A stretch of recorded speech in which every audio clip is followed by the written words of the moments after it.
என்னோட பேர் ராஜி ஜோசப். நீங்க எங்களோட சேனலுக்கு தொடர்ந்து உதவி பண்ணிட்டு இருக்கீங்க, உங்களுக்கு மிக்க நன்றி. எங்களோட நிறுவனம் கடந்த 30 வருஷமா மக்கள் மத்தியில வேலை செஞ்சுட்டு இருக்கோம்.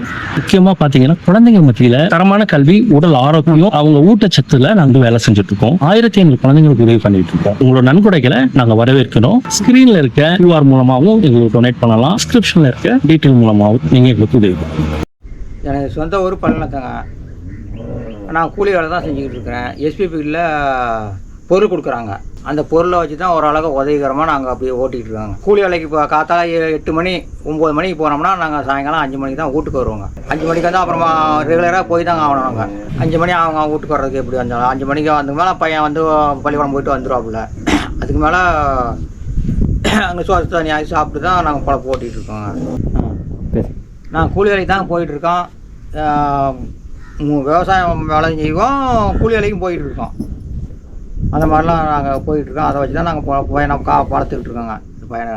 பையனை கூட்டு பழப்பேன். 100 ரூபா வச்சு இன்றைக்கி காலப்போக்கில் விற்கிற விலைவாசிக்கு ஒரு நாளைக்கு கூட 10,000 நல்ல மழை சாப்பிட்ணுன்னா 300 ரூபா காசாக இருக்குது. ஆனால் பொருள் அதிகமாக இருக்குது. எதுவுமே அதை வச்சு நம்ம பெருசாக எதுவும் பண்ண முடியாது. வரோம் நம்ம பழப்பு ஓட்டுறது 10 பத்தாமல் அப்படி தான் போயிட்டு இருக்குது இது வரைக்கும். குடும்ப சூழ்நிலை என்னங்க அப்படி தான் தப்பா. அந்த புல் அந்த சட்டை எடுக்கணும்னா ஒரு யோசனை பண்ணி தான் பார்க்கணும். கொஞ்சம் நாளைக்கு படக்குனா எடுத்த உடனே போய் ஒரு பொருள் வாங்கிட்டலாம்னு யோசனை நம்மளால் முடியாது இந்த நேரத்தில். அப்படி இருக்குதுங்க. ஒரு யோசனை பண்ணி காசு எது வரட்டும் அது வரட்டும் இது வரட்டும் ஒரு அப்படியே தான் பார்த்து காலம் ஓட்டிகிட்டு இருக்கோம். ஒன்றும் எடுத்த உடனே ஒரு காரியத்தை செய்யலாம் போகலாம்னு நம்மளால் எதுவுமே செய்ய முடியலைங்க. சாமான் செட்டு வாங்குறதுக்கு எல்லா பொருளையும் அதுக்கு தாங்க. ஒன்று வாங்கி வச்சா 4 மாதத்துக்கு ஒரு பொருளை மொத்தமாக வாங்கி வச்சாலும் சரி, மொத்தமாக தான் பருப்பு வைக்கலாம். மொத்தமாக 4 10 கிலோ 8 கிலோ வாங்கி வைக்கிறது அது ஒரு நாளைக்கு வரும். அப்புறம் அடுத்தது வாங்கிட்டு வந்து வச்சோம்னா அதுக்குள்ளே இந்த பொருள் முடிஞ்சுக்கும். இப்படி தான் நான் காலம் ஓட்டிகிட்டு இருக்கேன். தோட்டம் இருக்கிறது கூட்டாக இருக்குதுங்க. தோட்டம் தோட்டம்லாம் கூட்டாக இல்லை, எந்த இதுவுமே பராசனமாக இல்லையா. நாங்கள் சொல்லி என்ன பண்ணுவோம், ஒன்றும் பலனே இல்லை.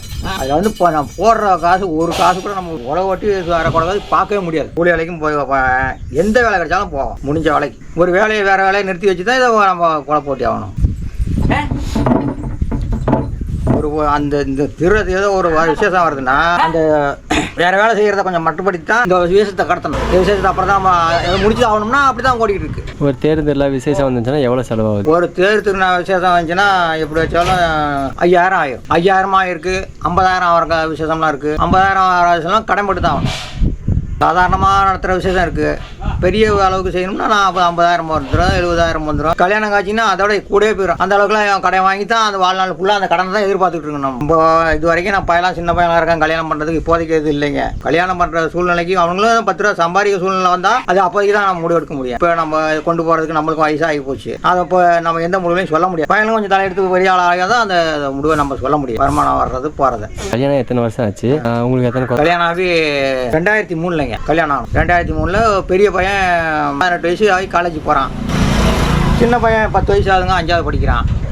என்ன எல்லாம் அப்படியே தாங்க. எந்த விசேஷம் வந்தாலும் கொஞ்சம் யோசனை பண்ணி கடை வாங்கி நாங்கள் குழுவில் கடை வாங்கிட்டு இருக்கோம். அதில் வருஷம் இன்னைக்கு 10-15 வருஷம் கடை வாங்கி 50,000 இன்னும் கம்மியாக கொடுத்தாங்க. இப்போலாம் 60,000 கொடுக்குறாங்க. அந்த 60,000 ஒரு இன்னும் அந்த 10-15 வருஷமாக நாங்கள் வாங்கிட்டு தான் இருக்கிறோம். அந்த கடையோட அட்ரஸ் அந்த அட்டை பூரா வீட்டில் நாங்கள் வச்சிருக்கோம். அத்தனை அட்டையும் அது ரெகுலராக வாங்கிட்டு தான் இருக்கோம். அந்த கடனை அடைக்கவும் வாங்கவும் திருப்பி வாங்கவும் அதை வாங்காமல் இருந்தால் நாங்கள் இங்கே வெளியில் எந்த ஒரு காசு நம்ம வாங்க முடியாது. அதனால அந்த குழு அந்த இதை வச்சு தான் நாங்கள் போடுறோம், பெரட்டுறோம், ஊட்டுறோம். அதோட ஊடலை எங்கேயும் சம்பாரத்தை எதுவும் வேலை வெட்டிக்கு போகிற இடத்துல 10-5 வாங்கிக்கிற வேண்டி தான். அப்படி தான் நம்ம போட்டிகிட்டு இருக்கோம். மாதம் நான் 60,000 வாங்கியிருக்கிறதுல மாதம் இப்போ கட்டுறது வந்து 2,930 ரூபா கட்டுறாங்க. அது வந்து 25 மாதத்துக்கு கட்டணுங்க. 26 மாதம் போட்டிருக்காங்க. 25 மாதம் கட்டினா போதுங்கிறாங்க. இப்போ வந்து 9 மாதம் கட்டியிருக்கேன். இப்போ எடுத்த கடை இன்னும் மிச்சம் நாள் இருக்குது. அதுக்கெல்லாம் எப்போ நம்ம பார்த்து குழந்தைக்கு போகிற பக்கம் 10 மாதம் வாங்கி தாங்க நாங்கள் அந்த சீட்டு எப்போ வரும்னு நம்ம மனசில் வச்சுக்கிட்டே இருப்போம். எப்போ அந்த காசு கடன் கட்டணும், இல்லை அந்த கட்டினா தான் அடுத்து திருப்பி வாங்க முடியும். இல்லைன்னா அந்த கடனை போச்சு திருப்பி தரமாட்டாங்க. பையன் காலேஜ் படிக்கிறனால திருப்பி அதுவும் தரமாட்டாங்க அப்படின்னு முயற்சி பண்ணி செய்யறோம். எஸ்பி வீடு கொடுக்குறது இப்போ 4-5 மாதமாக இருக்கும். 5 மாதம் வராங்க, 4 மாதம் வரும். அது கொடுக்கறனால எங்கள் பையங்களுக்கு கொஞ்சம் உதவியாக இருக்குது. பையங்களுக்கு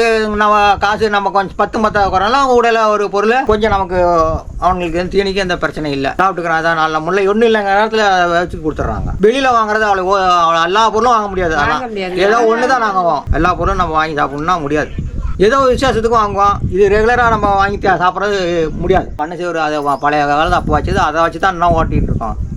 இதை பாருங்கள், இந்த வீடு தான் எல்லாம் மண் செய்வரில் மண்ணு தான் பாதி மேலே ஓடு வச்சு பூரா இருந்துச்சு இன்னும் ஆரம்பத்தில். இப்போ மண் செய்வது தான். சரி தான் கீழே நான் கூரையாக இருந்தது. கூரை அதெல்லாம் மேய்ச்சிக்கிட்டு இருந்தோம். அதுலேருந்து முடியாமல் எலி போட்டு பெருக்க அதெல்லாம் முண்டி எலி இதெல்லாம் போட்டு பறிச்சுப்போம். சீக்கிரம் தட்டையெல்லாம் வீணாக்கிறோம். அப்புறம் அதுக்கு மேலே போட்டு தான் இந்த ஓடு வாங்கி இதெல்லாம் போட்டேங்க.